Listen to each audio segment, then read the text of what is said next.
الحمد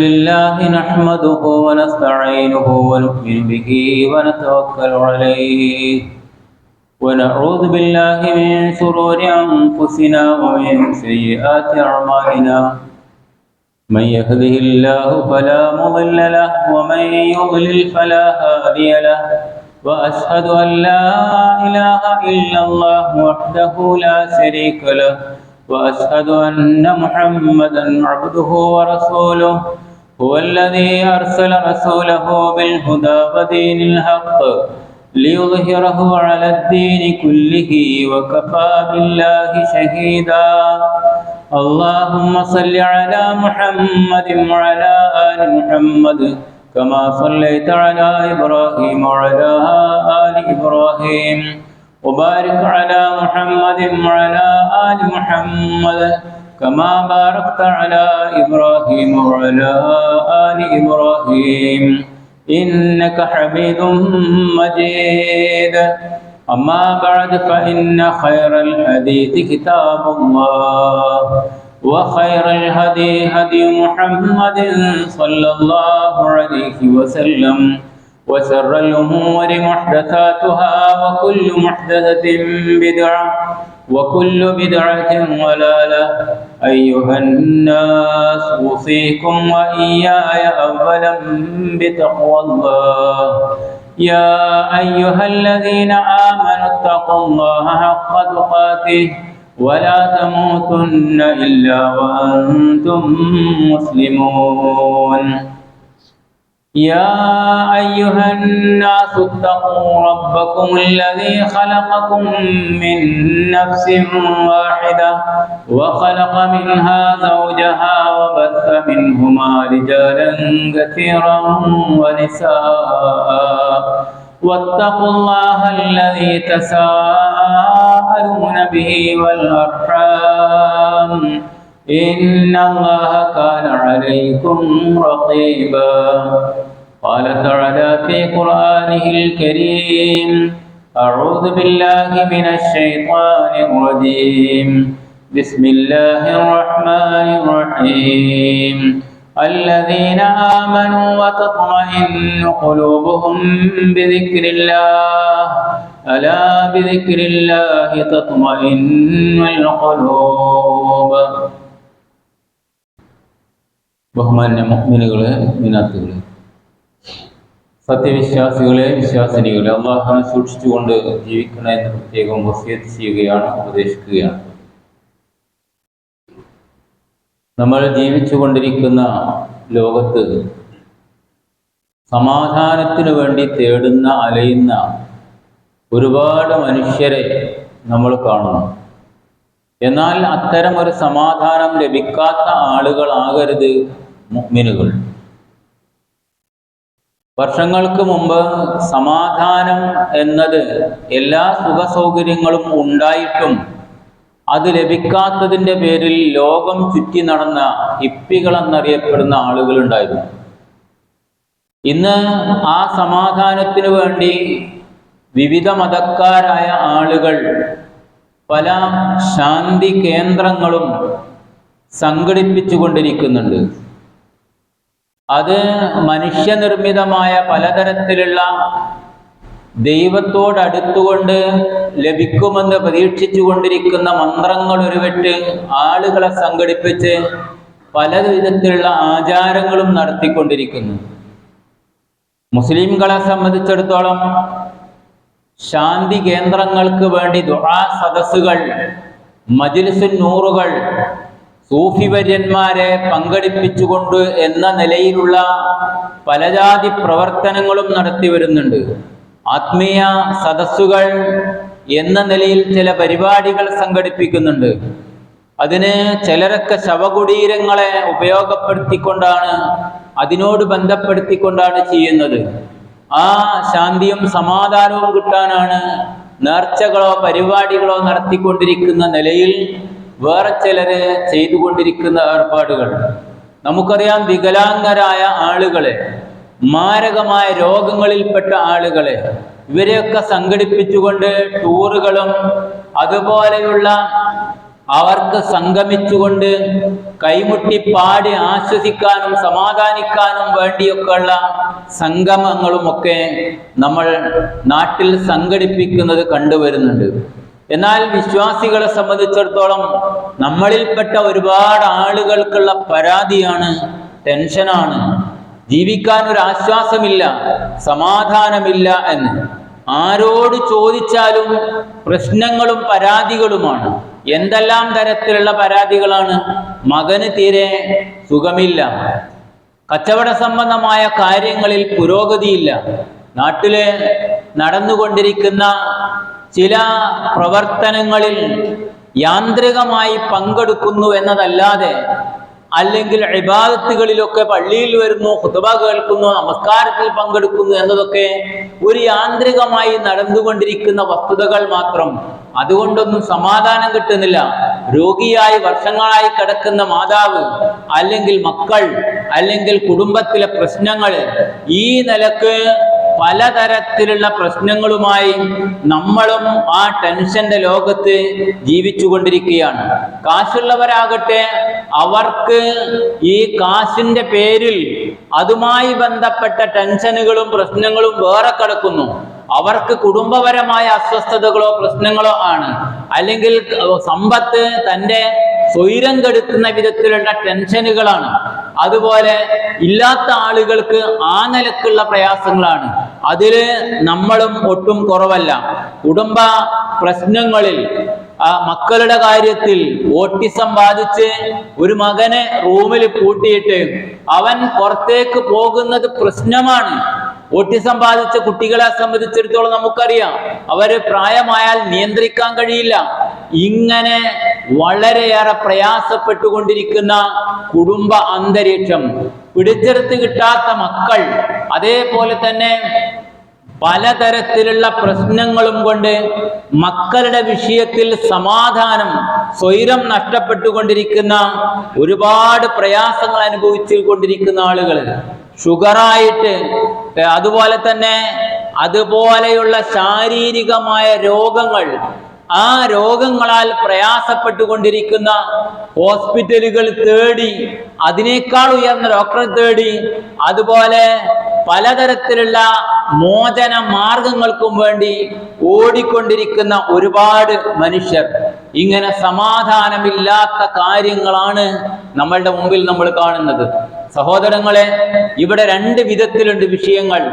ഒന്ന്, അള്ളാഹുവിന്റെ തീരുമാനം എന്ന നിലയിൽ നമ്മൾക്ക് നിയന്ത്രിക്കാൻ കഴിയാത്ത വിഷയങ്ങൾ. അത് നമ്മൾ പ്രത്യേകം മനസ്സിലാക്കുകയും അതിന് ഇസ്ലാം വളരെ കൃത്യമായ മനസ്സിന്റെ സമാധാനം നമ്മൾക്ക് അറിയിച്ചു തരുന്നുണ്ട്. നമ്മൾ ആ വിഷയത്തിൽ താഴോട്ട് ഇറങ്ങി വരാഞ്ഞിട്ടാണ്. അങ്ങോട്ട് ഇറങ്ങി വന്നാൽ മനസ്സിലാകും. കാരണം രോഗം ബാധിച്ച് കിടക്കുന്ന ഒരാളുടെ മകന്റെ വിഷയത്തിലാണ് അയാൾക്ക് ടെൻഷനെങ്കിൽ, അല്ലാഹു സുബ്ഹാനഹു വ തആല ഈ കുട്ടിയെ നോക്കുന്നതിന് കൃത്യമായി പ്രതിഫലം മനുഷ്യന് കൊടുക്കും. ഒരിക്കലും നഷ്ടപ്പെട്ടു പോവുകയില്ല. അത് അയാൾ ഉണ്ടാക്കി വെച്ചതല്ല. കുടുംബത്തിലെ പ്രധാനപ്പെട്ട ആളുകളുടെ മരണം കൊണ്ട് ആ കുടുംബത്തിലെ പ്രയാസങ്ങളും ഭാരവും സഹിച്ചുകൊണ്ട് ജീവിക്കുന്ന ഒരു ഉപ്പ, ഒരു ഉമ്മ, അവരും മനസ്സിലാക്കുക അത് റബ്ബിന്റെ ഖളാ ആണ്. അതിൽ മാറ്റമുണ്ടാവുകയില്ല. അല്ലാഹു തീരുമാനിച്ചത് ലൻ യുസീബനാ ഇല്ലാ മാ കതബല്ലാഹു ലനാ ഹുവ മൗലാനാ. എന്റെ രക്ഷിതാവ് എനിക്ക് തീരുമാനിച്ച കാര്യമെന്തോ അതല്ലാതെ എനിക്ക് സംഭവിക്കുകയില്ല. ഇങ്ങനെയുള്ള ഒരു മാനസികാവസ്ഥയിൽ സത്യവിശ്വാസി ജീവിക്കുമ്പോൾ അയാൾക്ക് അള്ളാഹു നൽകുന്ന ഏതൊരു പരീക്ഷണത്തിനും തക്കതായ പ്രതിഫലമുണ്ട്. മറന്നുപോണ്ട, നല്ല പ്രതിഫലം പടച്ച തമ്പുരാൻ നൽകും. ഇങ്ങനെ വിധിയുടെ നിലപാടിൽ സഹിക്കേണ്ടി വരുന്ന, പ്രയാസങ്ങൾ അനുഭവിക്കേണ്ടി വരുന്ന ആളുകൾ അത് ടെൻഷനാക്കി മാറ്റരുത്. യാതൊരു കാരണവശാലും ടെൻഷനാക്കി മാറ്റരുത്. നമുക്കറിയാവുന്ന ഒരു ചരിത്രമാണ്. ഒരു സ്ത്രീ നബി സല്ലല്ലാഹു അലൈഹി വസല്ലമയുടെ അടുക്കൽ വന്നുകൊണ്ട് അപസ്മാരം ബാധിച്ച് വീണ് കിടക്കുന്ന രംഗം പലപ്പോഴും ഉണ്ടാവുകയും അതിനാൽ ഔറത്ത് കാണാനുള്ള സാധ്യത ഉണ്ടാവുകയും ചെയ്യുന്നു. നബിയെ, അങ്ങ് പ്രാർത്ഥിക്കണേ എന്ന് പറഞ്ഞപ്പോൾ അള്ളാഹുവിന്റെ റസൂൽ അവരോട് അവര് പറയുന്നു, നിനക്ക് വേണമെങ്കിൽ ആ രോഗം ശിഫയാകും അള്ളാഹുവിനോട് പ്രാർത്ഥിച്ചാൽ. നീ ക്ഷമിക്കുകയാണെങ്കിൽ നിനക്ക് സ്വർഗമുണ്ടാകും. ഏതാണ് തീരുമാനമെന്ന് ചോദിക്കുമ്പോ സ്ത്രീ പറഞ്ഞതെന്താ? അള്ളാഹുവിന്റെ റസൂലേ, എന്നാൽ ഒരൊറ്റ കാര്യം മാത്രമേ എനിക്ക് പറയാനുള്ളൂ. ഞാൻ അപസ്മാരം ബാധിച്ച് ബോധരഹിതയായി വീഴുമ്പോൾ എന്റെ ഔറത്ത് കാണുന്ന സാഹചര്യം പലപ്പോഴും ഉണ്ടാകാറുണ്ട്. അത് മാറിക്കിട്ടാൻ, നീങ്ങിക്കിട്ടാൻ അങ്ങ് പ്രാർത്ഥിച്ചാൽ മതി. അപ്രകാരം റസൂലുള്ള പ്രാർത്ഥിക്കുന്നു. ഈ ഹദീസ് റിപ്പോർട്ട് ചെയ്ത ആള് പറഞ്ഞതെന്താ? പിന്നീട് ജീവിതത്തിൽ ഒരിക്കലും അത്തരം ഒരു കാര്യം ആ സ്ത്രീയിൽ നിന്ന് ഉണ്ടായിട്ടില്ല, അവരുടെ ഔറത്ത് കാണുന്ന സാഹചര്യം ഉണ്ടായിട്ടില്ല എന്നും, ഒരുപാട് തവണ ഈ അപസ്മാരം ബാധിച്ചവർ വീഴുന്ന അനുഭവങ്ങൾ ഉണ്ടായിട്ടുണ്ട് എന്നും, മരണം വരെ നിങ്ങൾ ചിന്തിച്ചു നോക്ക്. ഇത്തരത്തിലുള്ള റബ്ബിന്റെ തീരുമാനങ്ങൾക്ക് കൃത്യമായ പ്രതിഫലമുണ്ട്. അവിടെ ആശ്വാസമില്ലാത്ത, ടെൻഷൻ വരുന്ന ഒരു പ്രശ്നമല്ല. ഇനി അല്ലാത്ത ചില വിഷയങ്ങളുണ്ട്. ആ വിഷയങ്ങളെ പറ്റിയാണ് നമ്മൾ ഏറെ ഭയപ്പെടേണ്ടത്. അവനവന്റെ പ്രവർത്തനങ്ങൾ കാരണത്താൽ ടെൻഷന്റെ ലോകത്തേക്ക് പോകേണ്ടി വരിക. അത് ചെറുതും വലുതുമായ ഒരുപാട് കാര്യങ്ങളുണ്ട്. ഒരു ചെറിയ കാര്യം മാത്രമല്ല, എല്ലാ കാര്യങ്ങളിലും ഒരാൾക്ക് അയാൾ ടെൻഷനായിരിക്കുന്നത് ചോദിച്ചു നോക്കിയാൽ മനസ്സിന് സ്വസ്ഥതല്ല. എന്താ കാര്യം? താൻ ചെയ്തു കൂട്ടിയ ആ വിഷയം ലോകത്ത് ആരെങ്കിലും അറിയുമോ എന്ന പേടി അയാളെ പിടികൂടിയിട്ടുണ്ട്. ചിലർക്ക് സാമ്പത്തികമായി നടത്തിയ ആ തട്ടിപ്പെങ്ങാനും പുറത്തു വന്നാൽ നാട് മുഴുവനും സോഷ്യൽ മീഡിയയിൽ പ്രചരിച്ച് ഞാൻ എന്തിനു പറ്റും, എന്റെ നിസ്കാരം കൊണ്ട് എന്ത് കാര്യം എന്നൊക്കെ ചിന്തിച്ച് ടെൻഷനാകുന്ന ആളുകൾ. വേറെ ചിലരെ സംബന്ധിച്ചിടത്തോളം അവരുണ്ടാക്കി വെച്ച മറ്റ് പലതരത്തിലുള്ള വിനകളും, മനസ്സിലായല്ലോ? അതായത് അവര് ഫോൺ എടുക്കുന്നു, ഫോണിന്റെ വേണ്ടാത്ത അശ്ലീലതകളിലേക്ക് പോവുകയും അങ്ങനെ അയാൾ മണിക്കൂറുകളും ദിവസങ്ങളും ചെലവഴിച്ച് അങ്ങനെ വൃത്തികേടിന്റെ ലോകത്തേക്ക് പോയി വേണ്ടാത്ത പലതും ചെയ്ത് അയാളുടെ മനസ്സ് ടെൻഷൻ അടിക്കുന്ന ഒരു സാഹചര്യത്തിലേക്ക് എത്തുന്നു. ആരാണുണ്ടാക്കിയത്? ഖുർആൻ പറയുന്നത് നോക്ക്, വമാ അസാബക മിൻ സയ്യിഅത്തിൻ ഫമിൻ നഫ്സിക്. നീ ഉണ്ടാക്കി തീർത്തതാണ് നിന്റെ ടെൻഷൻ, നീയാണ് അതിന്റെ കാരണക്കാരനെന്ന് വെട്ടിത്തുറന്ന് ഖുർആൻ പറയുന്നു. സഹോദരങ്ങളെ, ശാന്തമായി ജീവിക്കുന്ന, തെറ്റിൽ നിന്ന് മുക്തമായി ജീവിക്കുന്ന, അള്ളാഹുമായി അടുക്കുന്ന ഏതൊരാൾക്കും ടെൻഷൻ അകറ്റാൻ യാതൊരു പ്രയാസവുമില്ല. അതാണ് ഇസ്ലാം മനുഷ്യനെ പഠിപ്പിക്കുന്നത്. മറ്റുള്ളവരോട് പകയായി നടക്കുന്ന, എന്നിട്ട് ടെൻഷൻ, വിദ്വേഷമായി നടക്കുക, അതിന്റെ പേരിൽ എന്താ സംഭവിക്കുക എന്നുള്ള ബേജാറ്. വേറെ ചില ആളുകൾക്ക് സ്ഥാനമാനങ്ങൾ കിട്ടിയില്ല, അക്കാരണത്താൽ മറ്റുള്ളവരോടൊക്കെ പകയുമായി നടക്കുന്ന, വിദ്വേഷവുമായി നടക്കുന്ന ആൾക്കാര്. വേറെ ചില ആളുകൾ പലതരത്തിലുള്ള അവനവനുണ്ടാക്കുന്ന ഒരുപാട് ടെൻഷനുകളിലാണ് ജീവിച്ചു കൊണ്ടിരിക്കുന്നത്. അതുകൊണ്ട് കൃത്യമായും ഖുർആൻ അല്ലെങ്കിൽ ഹദീസ് നമ്മളെ പഠിപ്പിച്ചു തരുന്ന ആ ഇത്മിനാനുൽ ഖൽബ്, ഹൃദയത്തിന് സമാധാനം കിട്ടണ്ടേ? അതിന് ചില മാർഗങ്ങളുണ്ട്. ഒന്ന്, ജീവിതത്തിന്റെ ലക്ഷ്യം അള്ളാഹുവിന് വേണ്ടി മാത്രമാക്കുക. ഞാൻ എന്തിനാ ജീവിക്കുന്നത്? വമാ ഖലഖ്തുൽ ജിന്ന വൽ ഇൻസ ഇല്ലാ ലിയഅ്ബുദൂൻ. ആ നിലക്ക് അള്ളാഹുവിന് വേണ്ടി നമ്മുടെ ജീവിതത്തെ നമ്മൾ സമർപ്പിക്കുക. വൽ ഖൽബുല്ലദീ ദഖലഹു നൂറുൽ ഈമാനി വൻശറഹ ബിഹി വൻതശറ യസ്കുനു ലിൽ ഹഖ്. സത്യത്തിൽ ശാന്തത കിട്ടാൻ ഈമാൻ എന്നത് മനസ്സിന്റെ അകത്തളങ്ങളിലേക്ക് കൃത്യമായും പ്രവേശിക്കലാണ്. ആ സമാധാനം പടച്ച തമ്പുരാനിൽ മാത്രമാണുള്ളത് എന്ന് കൃത്യമായും നമ്മൾ മനസ്സിലാക്കുക. അതുപോലെ തന്നെ ജനങ്ങൾക്ക് നന്മ ചെയ്യുന്ന പ്രവർത്തനങ്ങളിലേക്ക് ഇറങ്ങുക. ഒരു മുസ്ലിം അല്ലാത്ത ഒരു കോടീശ്വരൻ ഇതിന്റെ അടുക്ക് മരണപ്പെട്ടല്ലോ ഇന്ത്യയിലെ. അയാള് അറിയപ്പെട്ട ആളായിരുന്നു. അയാള് പറഞ്ഞൊരു വാചകമുണ്ട്, എനിക്ക് വളരെ ആശ്വാസവും സമാധാനവും കിട്ടുന്നത് ഒരുപാട് മനുഷ്യർക്ക് ഞാൻ ചെയ്തുകൊണ്ടിരിക്കുന്ന സാമ്പത്തികമായ സേവനം, എനിക്ക് കോടികൾ ഉണ്ടായിട്ടല്ല സമാധാനം, ആ സമാധാനം ഈ പറഞ്ഞ വിധത്തിൽ ആൾക്കാരെ സഹായിക്കുമ്പോഴാണ്. എത്ര എത്ര മനുഷ്യർ, നിങ്ങളൊന്ന് ഇറങ്ങി തിരിച്ചു നോക്കി, നമ്മളുടെ ഒരു കിറ്റ് അവരെ കയ്യിലെത്താൻ, നമ്മളുടെ ഒരു സംസാരം കൊണ്ട് അവർക്ക് ആശ്വാസം കിട്ടാൻ, നമ്മൾ ഒരു രോഗപരിചരണത്തിന് വേണ്ടി കൊടുക്കുന്ന കാശുണ്ടല്ലോ, അയൽവാസികളാകട്ടെ, വിഷമിക്കുന്നവരാകട്ടെ, ബുദ്ധിമുട്ടുന്നവരാകട്ടെ, ആ ആളുകളെ തലോടും ഉണ്ടാകുന്ന ഒരു സമാധാനം. നബി സല്ലല്ലാഹു അലൈഹി വസല്ലമ ടെൻഷൻ കൊണ്ട് പ്രയാസപ്പെടുന്ന, സമാധാനം കിട്ടാത്ത ഒരു മനുഷ്യനോട് പറഞ്ഞെന്താണെന്നറിയോ?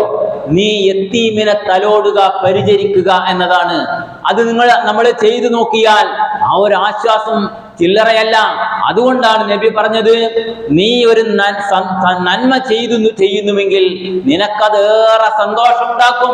ഒരു തിന്മ നിന്റെ ജീവിതത്തിൽ അറിയാതെ വന്നു പോകുന്നുവെങ്കിൽ അതിന് പ്രയാസകരമായ ടെൻഷൻ തന്നെ ബുദ്ധിമുട്ടാക്കും. അവിടെയാണ് ഈമാൻ നിലകൊള്ളുന്നത്. അപ്പൊ സ്വാഭാവികമായും അതിൽ നിന്ന് പിന്മാറാൻ ഒരു മുസ്ലിമായ മനുഷ്യന് കഴിയും. മുസ്ലിമിൻ കുർബത്തൻ നഫസഹുല്ലാഹു കുർബത്തൻ മിൻ ഖുറബി യൗമിൽ ഖിയാമ. നമുക്കറിയുന്ന കാര്യമാണത്. ഒരാളുടെ വിഷമം അകറ്റി കൊടുത്താൽ, അത് വീടില്ലാത്ത ഒരു മനുഷ്യന് വീടുണ്ടാക്കി കൊടുത്തു, അല്ല ഒരു കിറ്റ് നമ്മൾ കൊണ്ടുപോയി കൊടുക്കുമ്പോ ആ പട്ടിണി കിടന്ന് പ്രയാസപ്പെടുന്ന ആ മനുഷ്യൻ അത് വാങ്ങിക്കഴിയുമ്പോൾ അയാളുടെ കണ്ണുകളിൽ നിന്ന് ഇറ്റി വീഴുന്ന കണ്ണീർ കണങ്ങളുണ്ടല്ലോ, അത് സന്തോഷത്തിന്റെ, നമുക്ക് നേരെ ഉള്ള പ്രാർത്ഥനയുടെ വശമാണ്. റബ്ബ് നമ്മളെ കൈപിടിയൂല, നമുക്ക് സമാധാനം കിട്ടും, ആശ്വാസം കിട്ടും. മറ്റൊന്ന് മുജാലസത്തു സ്വാലിഹീൻ, നല്ലവരായ ആൾക്കാരുമായി കൂട്ടുകൂടുക.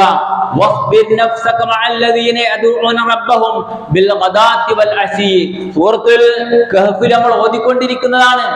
അത് കേവലം പാരായണമാകാതെ അതിന്റെ ആശയം, അത്തരക്കാരായ ആൾക്കാരുടെ കൂടെ, നല്ലത് ചെയ്യുന്ന മനുഷ്യന്മാരുടെ കൂടെ സഹകരിക്കുക.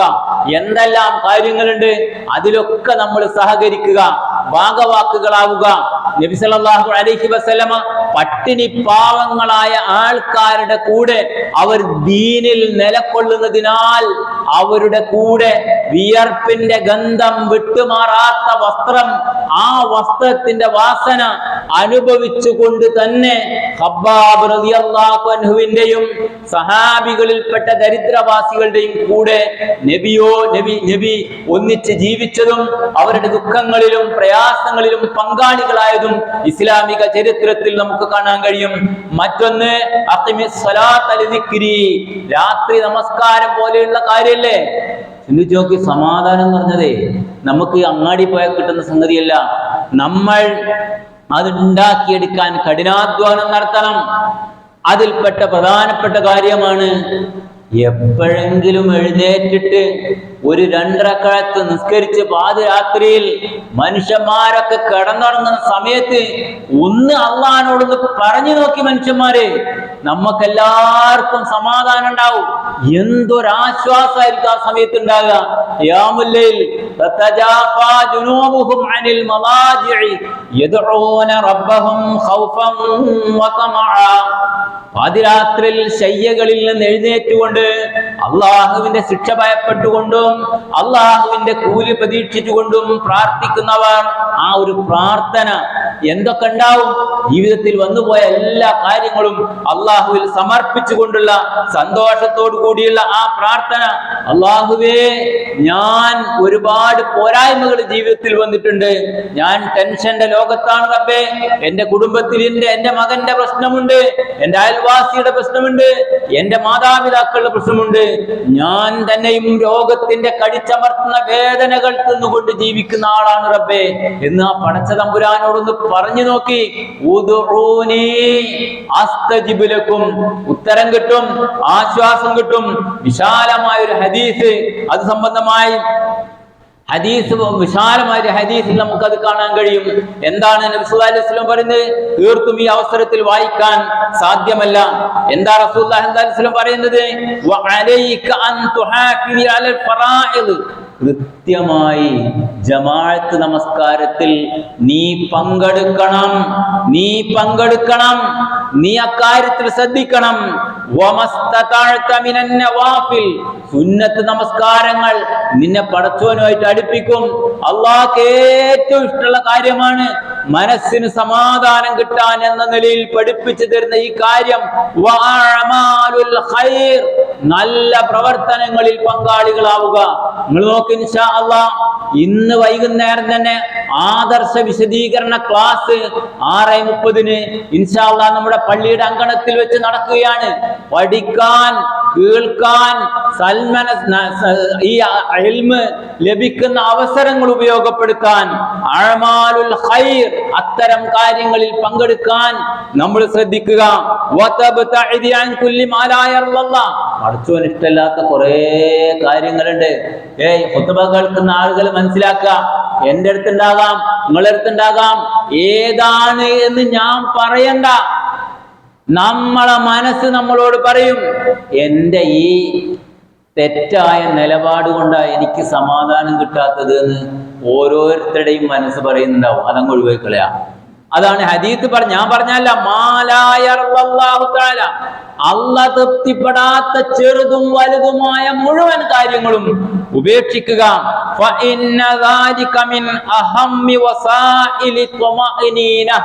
കണ്ടോ, തുമഅനീനത്തുൽ ഖൽബ്, നിന്റെ ഹൃദയത്തിന്റെ ഏറ്റവും ആശ്വാസകരമായ കാര്യത്തിന് അത് വളരെ പ്രധാനപ്പെട്ട മാർഗങ്ങളാണ്. രണ്ട് ലോകത്തും, ഇഹലോകത്തും പരലോകത്തും സൗഭാഗ്യം ലഭിക്കാനുള്ള ആ വശവും ഇത് തന്നെയാണ്. ഇമാം അഹ്മദ് ഉദ്ധരിച്ച ഹദീസാണ് ഞാൻ പറഞ്ഞത്. ഞാൻ നേരത്തെ വിശദീകരിച്ച കാര്യവും ഈ ഹദീസും റെഡിയല്ലേ? അതുകൊണ്ട് നമ്മൾ ഓരോരുത്തരും കൃത്യമായും മനസ്സിലാക്കുക. ഓതിവെച്ച ആയത്തിനർത്ഥം എന്താ? സത്യവിശ്വാസികളെ സംബന്ധിച്ചിടത്തോളം അല്ലദീന ആമനു വതത്മഇന്നു ഖുലൂബുഹും, വിശ്വാസികൾ അവരുടെ ഹൃദയം ശാന്തമാവും ബിദിക്രില്ലാഹ്. അള്ളാഹിനെ സംബന്ധിച്ച് ഓർത്ത് കരഞ്ഞിട്ടുണ്ടോ ജീവിതത്തിൽ? അല്ലെ, മോൻ മരിച്ചപ്പം കരഞ്ഞ്, കച്ചവടം പൊട്ടിയപ്പം തലയിൽ കൈവച്ച് സങ്കടപ്പെട്ട് നിലത്ത് വീണ്, സങ്കടം സഹിക്കാൻ കഴിയാതെ വളരെ എന്തൊക്കെയോ ആലോചിച്ചു പോയി. ഏതൊക്കെയോ ആളുകളുടെ പ്രധാനപ്പെട്ടവരുടെ മരണവാർത്തയോ രോഗവിവരമോ അറിഞ്ഞപ്പോ കരഞ്ഞുപോയി. പക്ഷേ അള്ളാഹുവിനെ ഓർത്ത്, പടച്ചോനെ നീ തന്ന, എനിക്കിത് ആരോഗ്യം തന്നല്ലോ റബ്ബേ, ചിന്തിക്കാൻ കഴിവ് തന്നല്ലോ റബ്ബേ, എന്തൊക്കെ സൗകര്യങ്ങളുണ്ട്, വണ്ടിയുണ്ട്, പിന്നെ കച്ചവടം ഉണ്ട്, ജീവിക്കാനുള്ള മാർഗമുണ്ട്, മക്കള് അത്യാവശ്യം നല്ല മക്കളായിട്ടുണ്ട്, ഇങ്ങനെയുള്ള ഒരുപാട് കാര്യങ്ങൾ നീ നൽകിയല്ലോ റബ്ബേ എന്ന് ചിന്തിച്ച് അള്ളാഹുവിനെ ഓർത്ത് കണ്ണിൽ നിന്ന് കണ്ണീർ കണങ്ങൾ ഇറ്റിറ്റ് വീഴുമ്പോൾ ഒരു വിശ്വാസിക്ക് അവിടെ സമാധാനം കിട്ടും. യാതൊരു സംശയ കാര്യത്തിലില്ല. നിങ്ങൾ പരീക്ഷിച്ചു നോക്ക്.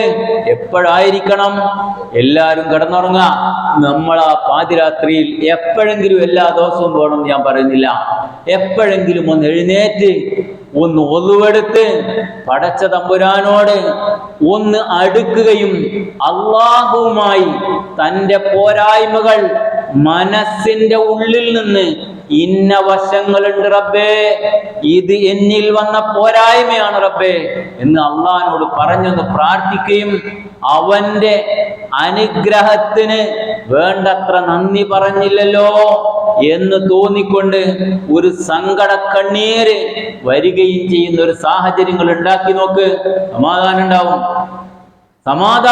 ഇന്ന് തന്നെ നിങ്ങൾ പരിശോധിക്ക്. എന്നാൽ ആ നമസ്കാരം എപ്പ കഴിയുന്നോ അതോടുകൂടി പിറ്റേന്ന് സുബഹിക്ക് ഓട്ടോമാറ്റിക്കായിട്ട് പള്ളിയിലും എത്തിയിരിക്കും. നമുക്ക് അന്നൊരു സമാധാനം ഉണ്ടാവും. അത് തന്നെയാണ് മാർഗം. അത് തന്നെയാണ് അതിന്റെ മാർഗം. പട്ടിണി കൊണ്ട് പൊരിഞ്ഞ് പ്രയാസത്തിന്റെ നെടുക്കടലിൽ ജീവിച്ച സഹാബത്ത്, അവർക്ക് എന്തൊരു സമാധാനായിരുന്നു അല്ലെ?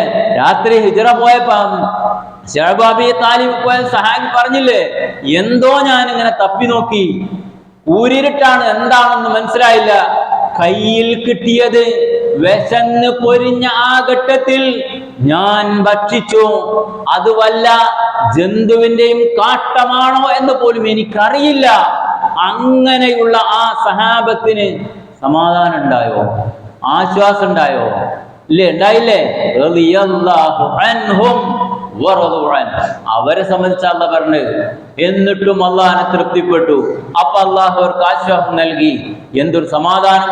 ആ സമാധാനം ഇസ്ലാം കൊണ്ടേ ലഭിക്കുകയുള്ളൂ. അലാ ബിദിക്രില്ലാഹി തത്മഇന്നുൽ ഖുലൂബ്. പടച്ചവനെ സ്മരിക്കുമ്പോഴേ സമാധാനം ഉണ്ടാവുകയും ഉള്ളൂ. എത്ര നമ്മൾ അള്ളാഹുമായിട്ട് അടുക്കുന്നുവോ അപ്പൊ അള്ളാഹ് അതിനനുസരിച്ചുള്ള സമാധാനം, ആശ്വാസം നമ്മൾക്ക് നൽകും. മരണമല്ല ഏറ്റവും വലുതല്ലേ? അപ്പോഴും സത്യവിശ്വാസിക്ക് ഒരു നിലക്കും ഭയപ്പെടാനില്ല. ആ ഘട്ടത്തിൽ അല്ലാ തഖാഫു വലാ തഹ്സനു വഅബ്ശിറൂ ബിൽ ജന്നത്തി ലത്തി കുൻതും തുഅദൂൻ. മലക്കുൽ മൗത്ത് മരണത്തിന്റെ ഘട്ടത്തിൽ വിശ്വാസികളായ ആളുകളോട് പറയും, നിങ്ങൾ ഭയപ്പെടേണ്ടതില്ല. മരണം നിങ്ങൾക്ക് സമാധാനമാണ്, നിങ്ങൾക്ക് ആശ്വാസമാണ്. നിങ്ങൾ സ്വർഗത്തിലേക്ക് പ്രവേശിച്ചു കൊള്ളുക. ഈ ഒരു സമാധാനം മരിക്കുന്ന ഘട്ടത്തിൽ പോലും ഇസ്ലാം മനുഷ്യന് നൽകുന്നുണ്ട്. അതുകൊണ്ടാണ് ഗസയിലെ മനുഷ്യർ ഒരു നിലക്കും പേടിപ്പെടാതെ ജീവിക്കുന്നത്. അതുകൊണ്ടായിരുന്നു നമ്മുടെ സഹാബത്ത് ആ നിലക്ക് എല്ലാ പ്രതിസന്ധികളെയും അതിജയിക്കാൻ അവർക്ക് സാധിച്ചതും അവരെന്നിട്ടും സമാധാനം കണ്ടെത്തിയതും. അല്ലാഹു സുബ്ഹാനഹു വ തആല സൂക്ഷ്മവും കൃത്യവുമായ നിലക്ക് അവന്റെ നിയമങ്ങൾ, നിർദ്ദേശങ്ങൾ ജീവിതത്തിൽ പ്രാവർത്തികമാക്കാനും ആശ്വാസവും സമാധാനവും ലഭിച്ച് ജീവിച്ച് മരിച്ചു പോകുന്നവരിൽ പെടാനും അള്ളാഹു നമ്മെ അനുഗ്രഹിക്കുമാറാകുന്നു.